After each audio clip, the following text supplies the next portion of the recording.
Twombly's art looks simple at first. Messy scribbles, rough lines, smudged colors. But behind that chaos lies genius, and a price tag that can leave your jaw on the floor. Today, we're counting down the highest price ever paid for Twombly's artworks, and the top spot will shock you. The beauty of Twombly's work is that it doesn't beg to be understood. It demands to be felt. His canvases are raw, emotional, and poetic, often referencing classical mythology, literature, and history. Collectors aren't just buying paint on canvas, they're buying a piece of Twombly's mind. So let's start our journey, from the lower millions to the art world's most staggering Twombly sale. 1. Untitled, Bacchus First Version V. Sold at Christie's in 2015, this massive crimson canvas from Twombly's Bacchus series is a whirlwind of looping red lines, intense, almost violent, yet strangely hypnotic. Inspired by the Roman god of wine, the painting practically drips with wild energy, as if Bacchus himself had a hand in its creation. 2. Untitled, 2007. A late-career work that shows Twombly's signature scrawls in vibrant green against a creamy background. Sold at Sotheby's in 2015, it's proof that even in his later years, Twombly's touch could command massive sums. His lines loose yet deliberate, childlike yet sophisticated. 3. Untitled, Bacchus. Another from the Bacchus series, this 2005 work is a storm of deep red curves painted on a giant scale. The loops, inspired by the frenzy of battle and the intoxication of wine, feel almost alive.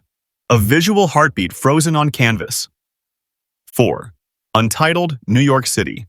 Sold at Sotheby's in 2014, this 1968 piece captures Twombly's raw energy at its peak. A sprawling canvas covered in chalky, looping scribbles, it bridges the gap between handwriting and drawing, a kind of abstract diary entry on a grand scale. 5. Untitled, 1968. At first glance, it's nothing but repetitive loops. Look closer, and you see rhythm, control, and confidence in every mark. This piece feels like a physical manifestation of thought, chaotic, yet patterned, like the way ideas spiral in the mind. 6. Untitled, Bolsena. Part of his Bolsena series, painted in Italy during the 1969 Apollo 11 moon landing. These works are filled with cryptic notations, numbers, and shapes, as if Twombly was mapping out an unknown language. This particular piece sold at Christie's in 2015 and remains a collector favorite for its mysterious, coded feel. 7. Untitled, 1962. This early 1960s work marks a transitional phase in Twombly's career, moving from colorful abstraction toward the more minimal, script-like style he became known for. Raw, layered, and heavily textured, it feels both ancient and modern. 8. Untitled, 1970. From a period where Twombly's works became larger and bolder, this painting is all about gesture. Wide, sweeping marks, soft color washes, and an almost dreamlike sense of space. Sold at Sotheby's in 2014, it's a perfect example of his power and scale. 9. Untitled, Rome. Painted in 1961 while living in Rome, this piece draws heavily from classical art and mythology.